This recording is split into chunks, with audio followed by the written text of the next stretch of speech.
everyone, welcome back to my channel. I'm Bilaz, a CUT aspirant.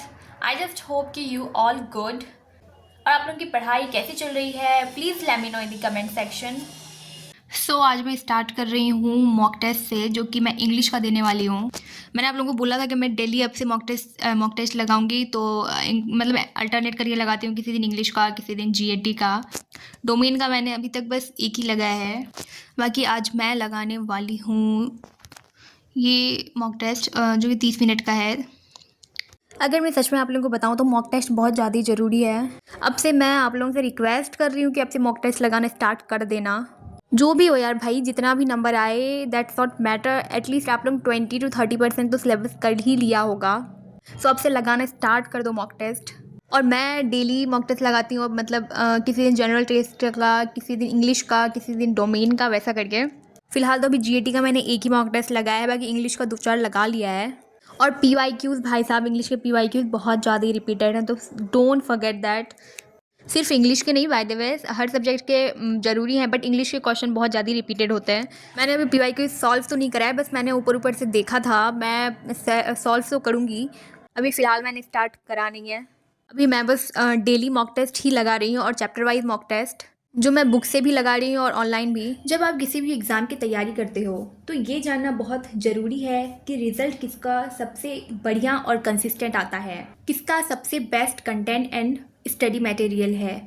इसलिए मैंने सोचा कि मैं CUT अड्डा का ही बैच लूँगी, क्योंकि उसके कंपैरिजन में अभी CUT के लिए कोई भी बैच नहीं है। मतलब CUT अड्डा सच में बहुत अच्छा है, इसीलिए मैंने लिया है प्रतिज्ञा बैच फ्रॉम करियर्स अड्डा। इसका मेरे को सबसे ज़्यादा बेस्ट पार्ट ये लगता है कि जब से CUT आया है तब से ये लोग प्रिपरेशन करवा रहे हैं। लास्ट ईयर जब NTA ने टॉप 20 की लिस्ट निकाली थी, उसमें से 4 स्टूडेंट प्रतिज्ञा बैच का ही था, और इनका प्रतिज्ञा क्रैश कोर्स CUT के लिए नंबर 1 माना जाता है। प्रतिज्ञा में CUT के एक्सपर्ट टीचर हैं, जो कि पिछले 5 साल से तैयारी करा रहे हैं, मतलब जब से CUT आया है तब से। इनका सिलेबस एकदम लेटेस्ट पैटर्न के हिसाब से है, और topic and chapter wise question के हिसाब से वीकली टेस्ट भी है। ये एक ऐसा स्टडी प्लान है जो कॉलेज तक पहुंचाने के लिए गारंटी लेता है।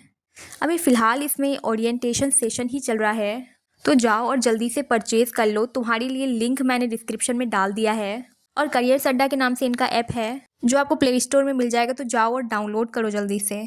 बाय द वे उसमें अब डेली क्लासेस स्टार्ट होने वाली है, तो मैं भी अब से कंसिस्टेंटली पढ़ाई करूँगी। तो बस आप भी कंसिस्टेंटली अगर पढ़ाई करना है तो जल्दी से डाउनलोड कर लेना, ज्वाइन कर लेना जल्दी से।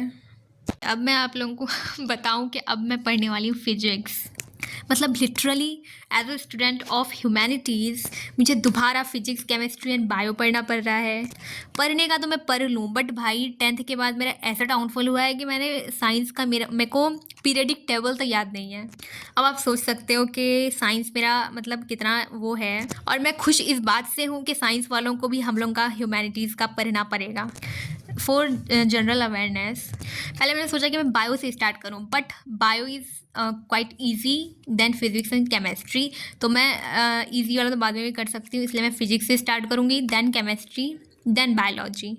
सबसे अच्छा बता दूँ, इन तीनों में से मेरा सबसे अच्छा बायो ही है, इसलिए मैं बायो लास्ट में पढ़ूँगी। फिलहाल मैं फिजिक्स से स्टार्ट करती हूँ, और सबसे बेकार अगर कुछ है तो वो है केमिस्ट्री मेरा भाई, पर इट्स ओके, पढ़ना तो है। और जितना यहाँ पे टॉपिक लिखा हुआ है बस उतना ही टॉपिक से आएगा, तो ज़्यादा डीपली नहीं पढ़ना है, बस जितना है यहाँ पे लिखा हुआ उतना ही पढ़ना है मेरे को। So let's start. मतलब मैं स्टार्ट तो कर रही हूँ, बट लिटरली मैं सब कुछ भूल चुकी हूँ, एक भी चीज़ याद नहीं है, यहाँ तक कि मेरे को SI यूनिट तक एक भी याद नहीं है। आप सोच सकते हो कि कितना ज़्यादा मैं भूल चुकी हूँ साइंस को। मैंने सोचा यार अब तो ह्यूमैनिटीज़ ले लिया है, साइंस से पीछा छूटा है एटलीस्ट, बट नहीं, ना ही साइंस वालों को ह्यूमैनिटीज़ से पीछा छूटा है, और ना ही ह्यूमैनिटीज़ वालों को साइंस से। बट इट्स ओके, पढ़ेंगे, हार नहीं मानेंगे। आप अगर साइंस स्टूडेंट हो तो बता देना कमेंट में कि क्या आपने ह्यूमैनिटीज़ पढ़ना स्टार्ट कर दिया, या फिर आप लोग अगर ह्यूमैनिटीज़ हो तो क्या आप लोगों ने साइंस पढ़ना स्टार्ट कर दिया। मतलब एक जीएटी का पेपर के लिए इतना सारा पापड़ बेलना पड़ रहा है भाई साहब।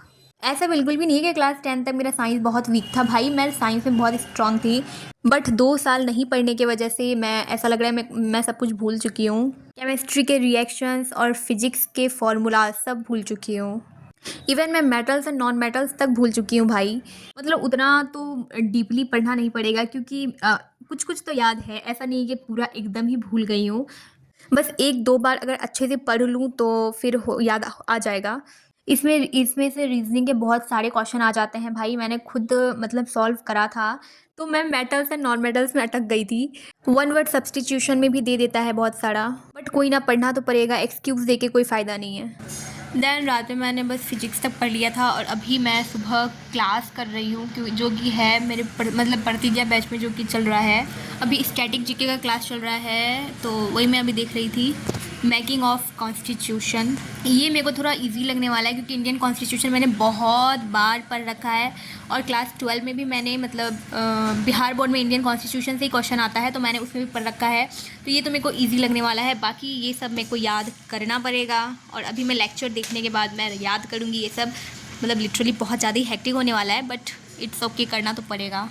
बाय द वे, इससे पहले और एक लेक्चर हो चुका था मेरा बैच पे, मतलब जो कि था प्रॉफिट एंड लॉस का, जस्ट इससे पहले ही वो क्लास ख़त्म हुआ था, वो मैं रिकॉर्ड करना भूल गई थी और वो अमित सर पढ़ा रहे थे, और उसका मेरे को अभी क्वेश्चन भी प्रैक्टिस करना है जो कि मैंने अभी करा नहीं है। उसके बाद ये वाला क्लास स्टार्ट हो गया, तो मैं बस यही वाला देखने बैठ गई। मतलब क्लासेस होता है तो पता चलता है कि भाई नहीं, अब पढ़ना ही है, और बिना क्लासेस का मन ही नहीं करता पढ़ने का भाई। और यूट्यूब में ऐसे ही इतना सब स्कैटर्ड है, मन ही नहीं करता कि कौन सा चीज़ कहाँ से पढूं।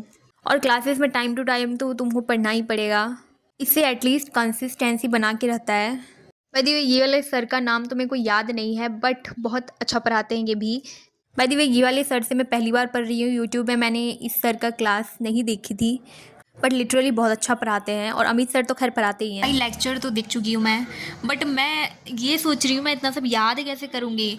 पार्ट्स तो चलो सही है, ये इतना ही है, और 12 शेड्यूल वो तो खैर याद करना ही है, शेड्यूल इम्पॉर्टेंट है, ओके चलो मान लिए। व्हाट अबाउट आर्टिकल्स, भाई इतना सब आर्टिकल्स है, मतलब कैसे याद करूँगी इतना सब आर्टिकल्स यार।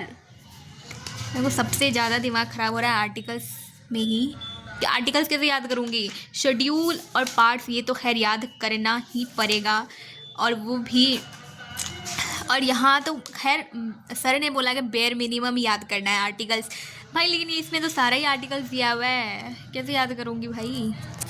But it's okay. और वैसे ये वीडियो बहुत ज़्यादा ही लंबा हो जाएगा, तो अब मैं नेक्स्ट वीडियो में बताती हूँ। बस आज के लिए इतना ही। आई जस्ट होप कि आप लोगों को वीडियो अच्छा लगा होगा, और अच्छा लगा हो तो वीडियो को लाइक करना और चैनल को प्लीज़ सब्सक्राइब कर देना, क्योंकि CUET के लिए बहुत अच्छा अच्छा कंटेंट आने वाला है, और इनफैक्ट मैं दे भी रही हूँ। और अगर आप लोग टेलीग्राम में कोई ज्वाइन नहीं हो तो प्लीज़ टेलीग्राम में ज्वाइन कर लेना, क्योंकि उसमें मैं बहुत मतलब CUET से रिलेटेड हर एक चीज़ पोस्ट करती हूँ, तो ज्वाइन हो जाना टेलीग्राम में, आपको लिंक मेरे बायो में मिल जाएगा। So bye bye, I love you all.